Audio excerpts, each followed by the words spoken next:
As I was coming down the road, I saw this sign that said Forest History Center. And then I drove in, I saw this sign, and I went inside to ask somebody, and I got the manager, what is this facility about? It's a logging camp. I took the tour, I couldn't believe what I saw. I videotaped it, and I want you to see what I saw. It's really quite a place. Welcome to the Minnesota Historical Society's Forest History Center. The Forest History Center is part of the Minnesota Historical Society's organization of historic sites and museums. We have 26 historic sites around the state, and the Forest History Center is one of them. What we do here at the Forest History Center is we connect people to Minnesota's forests. So as we go through, we'll begin to understand how forests and people are connected both through time and history, as well as today and on into the future. So it's really a great deal of fun, lots of activity, so you'll have the opportunity to not only learn, but have fun while you're learning. And one of the first things you're going to do is see our Visitor Center. The Visitor Center is the area where we have exhibits that explain about forest history through the time and onto today, and get a glimpse of what forests will be like in the future and our role as people here in Minnesota about what we do with forests in the future as well. There's lots of exhibits. Many of them are interactive. Lots of them are lots of fun for kids as well as adults. So there's a great deal of time that can be spent right at the Visitor Center, and that Visitor Center is open 12 months out of the year. The Forest History Center is actually open 7 days a week. Now, we have two different types of season. In the summer, we're open Memorial Weekend through Labor Day weekend, 7 days a week, Monday through Saturday from 10 to 5, and Sundays noon to 5. And there we have a whole host of activities and opportunities to have fun and learn about the forests of Minnesota. During the off-season, that's fall through spring, we're open 5 days a week, Monday through Friday, and that's the Visitor Center. Now, the Visitor Center is one of your first stops. And at the Visitor Center, we have a number of exhibits that are interactive and fun for everyone. Really, we teach through those exhibits and talk about forests of the past and our interaction with forests of historic forests, as well as forests today and forests of the future as well, and how we as Minnesotans and people of our nation really will be interacting with forests in the years to come. Now, a number of those exhibits are interactive, lots of fun for kids as well as adults, and you can spend anywhere from a half hour to a whole hour at the Visitor Center. We have a gift shop as well, which is a great place to stop and bring home something from the Forest History Center about your forest experience, as well as modern restrooms and a place where you can just sit down for a while and take a break. Now, from the Forest History Center's Visitor Center, you'll have an opportunity to take a tour of the 1900 logging camp. When I walked in, I asked the information host what I was going to see and where do I go to see this, and she explained. We are here in the Visitor Center of the Forest History Center, and about a block away from where we are now, we have our reconstructed 1900 white pine logging camp, where we have folks who are dressed in costume talking to you and doing activities that they would have done during the era that they're representing. This is the area that the guided tour brings you to. It takes approximately an hour to go on. The other two living history sites can be accessed easily from this area. If you choose to take the path by the Forest Barns, you will arrive at the River Wanigan, where we're talking about log drives, or the path that goes by the blacksmith shop finds you arriving at the Minnesota Forest Service cabin in 1934. And that'll start in about 10 minutes? Absolutely. I joined the others going on the tour, and we went out the opposite door we came in to a patio in the back area waiting for our tour guide. Well, you got your imaginations with you? And you're going to need it. We're going to go time traveling. I'm going to bring you back over 100 years to the year 1900. Now, the white pine logging era in Minnesota, roughly 1870 to about 1905. And 1900 was the peak year. In that winter, in northern Minnesota, there were over 300 logging operations cutting white pine. Varying sizes, the operations. But over 300, about 20,000 men, a couple of hundred women. So I'm going to take you down to the camp. Down there, it's Saturday, December 15th. Like I say, the year 1900. And that's because horse logging is winter work. Freeze up to break up is the season. We have to have frozen ground. We need ice on the road in order to handle the heavy loads that we're bringing down to the river. So Use your imagination. My job as the tour guide is to try to get you through this camp in about an hour.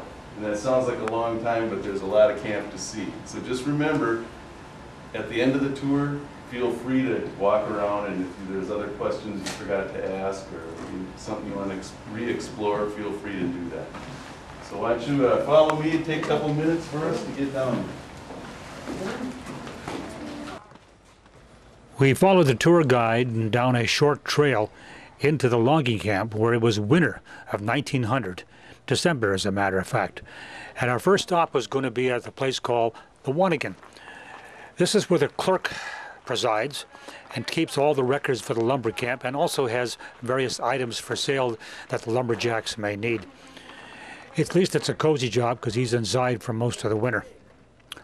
Let's listen in. Well, this is the company store, the Wanigan. We keep track of all the who's working, how much they make, and how much they charge. There's no cash needed, but you can buy your Copenhagen snuff or Peerless pipe tobacco. We have some patent medicines we can get to the men, and it's all deducted from their pay. There's no cash used. If they wreck their clothes or need more clothes, we can help them out with that. The patent medicines are, I'm not sure why they use them. I think it's probably the alcohol in them, but but at the end of your term here, whether you work the full amount of time or leave early, we'll write you a check whenever you go, minus what you've charged for at the company store here, and your check will be good come June 1st. After learning a little bit about the function of the office and the logging camp and the logging functions, you'll get a chance to go to the sleep camp, sometimes called a bunkhouse, where you'll meet a bull cook. Now, a bull cook is someone that actually is sort of like the janitor for the camp. He takes care of all of the buildings, keeps them clean, makes sure they have enough firewood, and generally he sleeps during the day and works pretty much throughout the night, so you may have to wake him up.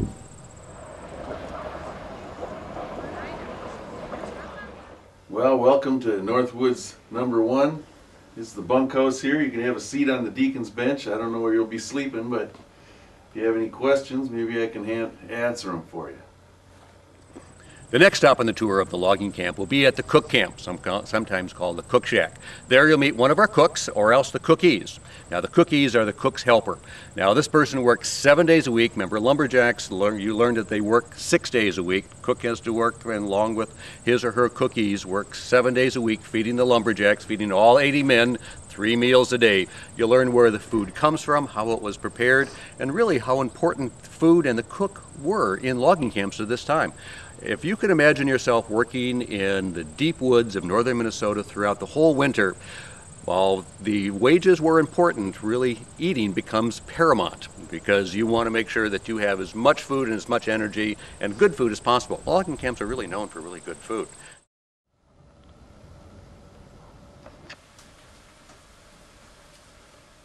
Welcome to the cook shack. Now just make yourself at home and sit down, and I'll just be talking to you while I'm working. You're going to talk to me as you're working? Yeah. Well, I can talk to you as I'm working.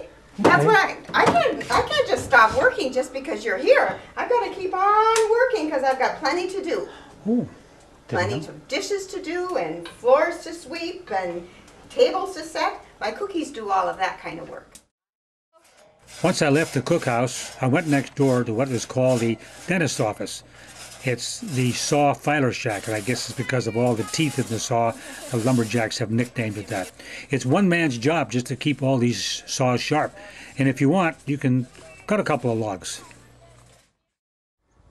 My next stop was the barn. This is where I learned how important horses were in a logging camp.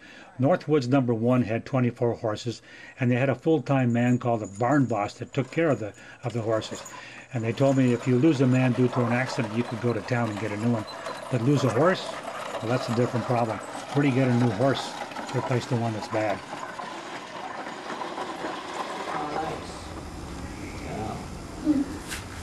Now, this one here is Luke. This one here is Max. You started in my name. Your name is Luke? No, Lucas? But Luther in my name. Oh, Luther's your name, okay.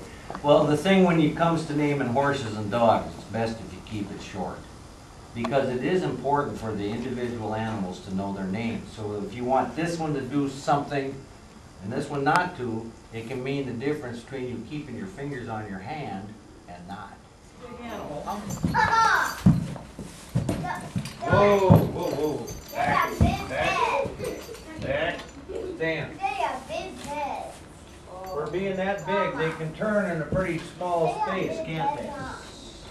Now, if you're so inclined, you can come up and make friends with these two and you can pet them. Go ahead. If you want to come up and pet them on the nose. That nose is about soft as a teddy bear, isn't it? That's down here. See how soft it is down there? Who's good at math? I am. I think you are. But I might try and trick you, but don't be mad at me if I do. You ready? If this horse here can pull 2,000 pounds on dry earth, and this horse here can pull 2,000 pounds on dry earth, when I put them together, the book says they're going to, help me here, what are they going to be able to pull? 6,000 to 8,000 pounds. You were right, you didn't get tricked. Because 2,000 and 2,000 would only be 4,000. That's the advantage of teamwork. That's why they call them a team. They'll be able to pull together more than they could the sums of their individuals. Isn't that nice? From the barn to the blacksmith shop. Here I learned how important it was to have one. When chains, logging chains or whatever break, what do? You can't go back to town, it's 2 days away. You have to have a blacksmith shop to fix it. Kids are lined up. Feel that, honey. Feel that. Oh! Feel it again. Oh! All right, feel it again. All right, there you go. Now, one at a time, you're going to come through here, and what you're going to do is you're going to crank this, spin that fan, blow air underneath and up and through. Go ahead.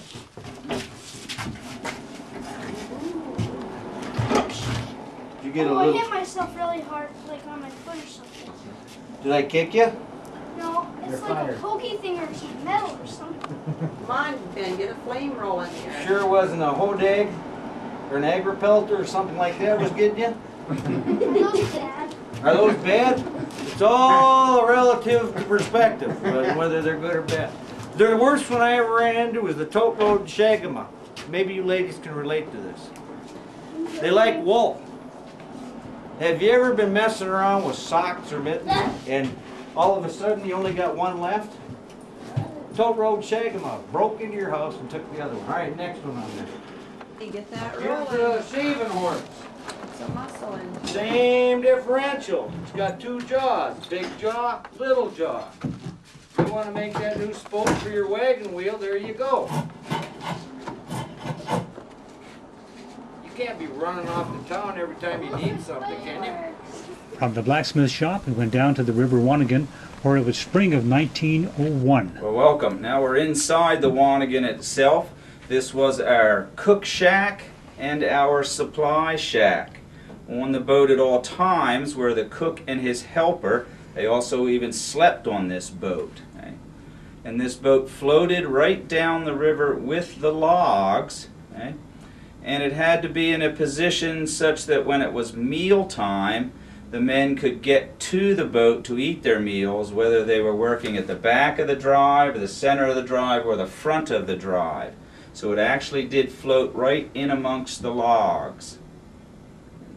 It was our supply shack also, and so all the tools we needed were on this boat, and it had to be accessible so men could get those also. Over there, I'm going to play a little old Susanna there for you.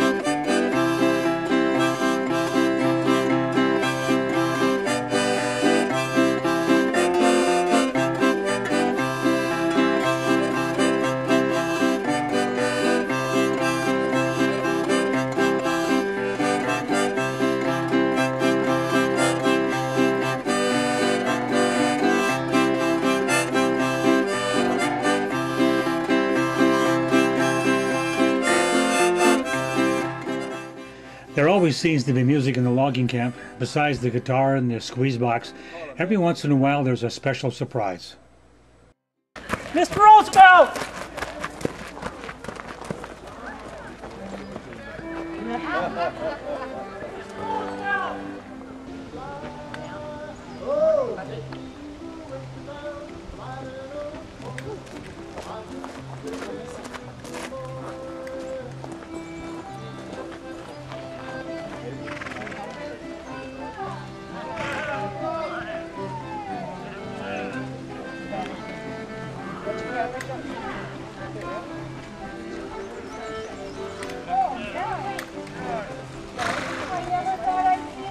I didn't either.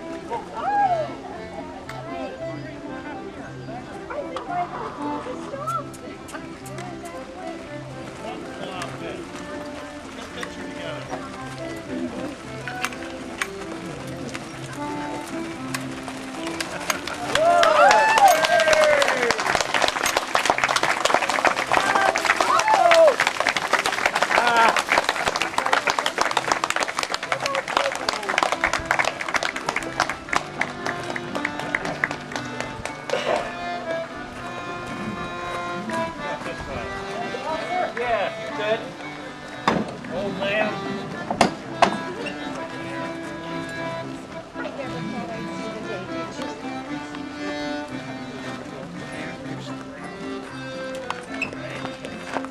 How are you, Bay? How you doing, sir? Good to see you. Thank you.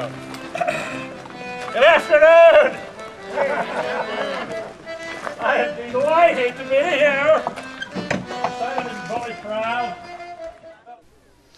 President Roosevelt was gracious enough to spend part of the afternoon posing for family photos, and later on he stood on a lumber wagon and gave a talk about what he was going to do for conservation. Can till can't. You take that, sir, Oh, with your other great. hand, Yeah. and now you break it off.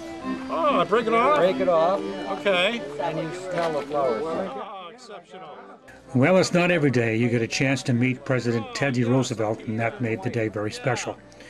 We have one more special event coming up just after a little bit of Squeezebox music. Well, folks, before we part, I would like to give you a little melody just to remember us by.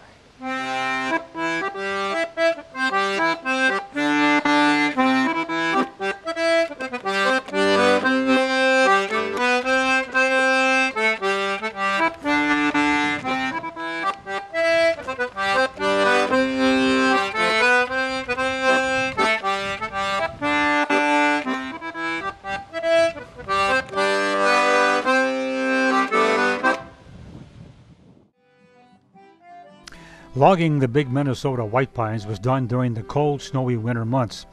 Large draft horses provided the power to move the heavy loads on specially built ice roads. Logging camps were located deep in the forest, minimizing the amount of time required for the lumberjacks to walk to and from the work areas. As time passed, logging operations moved further and further from settlements. Lumberjacks, recruited by the logging company foreman, came from all walks of life.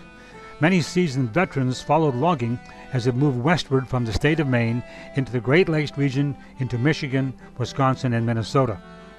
Many Minnesota lumberjacks were farmers, iron ore miners, seasonal laborers, and even newly arrived immigrants seeking their fortune in the pineries. Life in the camps meant being away from home for a long period of time. Being away from family during the holiday season was hard for many lumberjacks. Celebrating Christmas with a day off from the vigorous work schedule was something they looked forward to. Christmas in the Logging Camp is a program that celebrates the sacrifices these brave men made for their families. Dwayne Burrell, known as Canute around camp, has put 3 fine black Percheron mares, Patty, Lady, and Queen, to work moving people to and from the camp.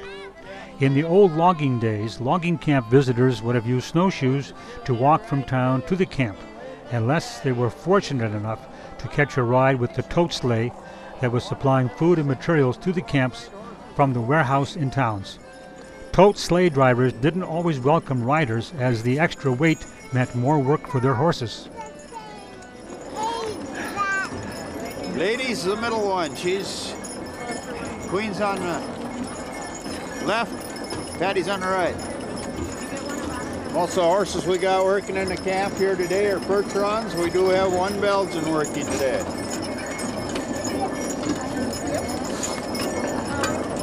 We're going to take it a long way down. Easy, babe.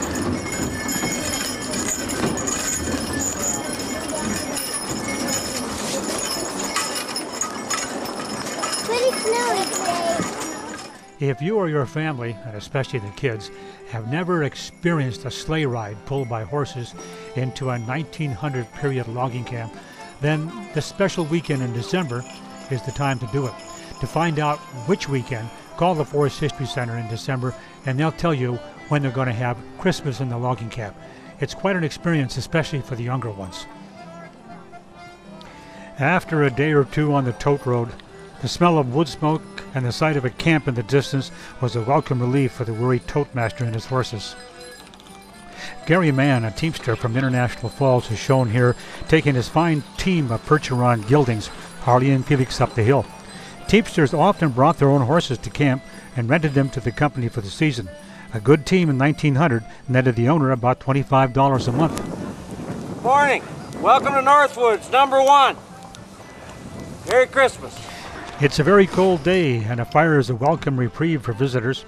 A well-known lumberjack by the name of Fish greets the visitors and invites them to sit a spell while he tells a story or two. In the old times, women and Belgian draft horses were a rare sight in the logging camp. Vicky Lehman and her fine Belgian named Fuller show how one horse can get the job done.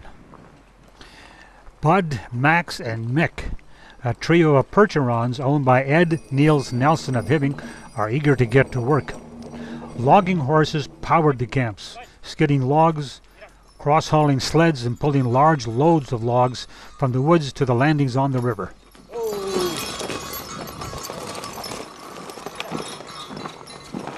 Christmas in the logging camp. We've got some fresh snow this morning and we're gearing up for a holiday season. After weeks of hard work, we're looking forward to a little turkey and a special meal and well, Cook's baking me a Larrigan pie this year. Can't beat that. Horses, maybe even give them a little extra oats on that day. Even they appreciate a day off once in a while. Christmas in the logging camp gave people the opportunity to meet the draft horses and the teamsters close up and personal.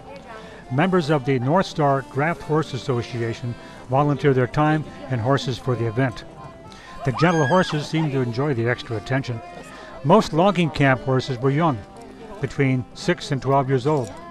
Percherons came in black, gray, and white. Gray Percherons are born black, but lighten as they age. By the time they hit their teens, they're snow white. Percherons were the predominant breed of horses used in logging camps because they were the most common breed being used for farming and city day work. The breed originated in France. The big animals were used as heavy war horses, ridden into battle by knights in shining armor. They were imported into the United States about the time of the Civil War.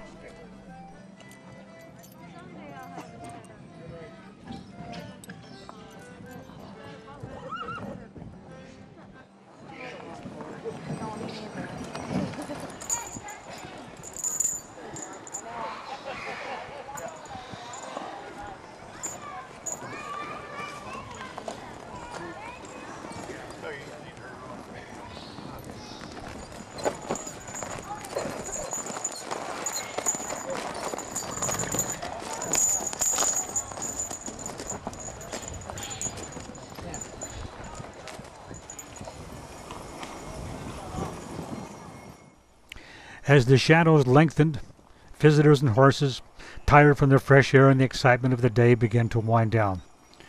Christmas in the logging camp is an opportunity for people to get a sense of what it was like for the lumberjacks of yesteryear. Many visitors attend this event because they have a personal connection through an ancestor to this important period in our country's history. The Forest History Center is a place where history is relived experiencing a cold Minnesota winter day in a real-life logging camp is an experience long remembered. Oh, we had Thanksgiving was snowy and wet and the roads were yucky. Merry Christmas! You got this figured out? Yep, we got it figured out. Okay. They use the backhoe, right? Well, two of them that got very strong backs, and you got to say, whoa, whoa, whoa. They use a pulley. Or one of them. Yeah, pulleys, and the wire comes down off the back here, goes through a pulley there, and then you can attach off to a horse. So it's a horse-powered crane. There'd be a big old log laying right here. Pull those chains down, back the horse up, pull those chains down, get it down here, tap it into the end of that log, and then say, get up, horse, and that log's going to go up in the air, and then you back that horse up wherever you want to drop this log. Oh, you can do that. He's up there with a peavey, and he's going to put that log wherever he wants it to balance this load so it doesn't fall apart, and pretty darn dangerous. I'm sorry, you had a question? What was the highest paid job? Highest paid is your foreman. He's got all that foreman. The foreman's got all the responsibility. He's $70 a month. Second highest cook, $50. So you got cooking and you got powering. After that, it comes blacksmith, $45. And Daddy said that name with you? Nope. Filer makes $25 a month. The average out here is $30 a month. So the filer is actually $5 shy of the middle. It's a skill, but it's not dangerous, see? And it's not rigorous. It's monotonous, but it ain't rigorous. Well, yeah, it's dangerous. Or if you don't sharpen the saw, you send a bunch of dull saws out. I bet. Merry Christmas! Merry Christmas! Back there. You got Santa on this one. Fire hugger.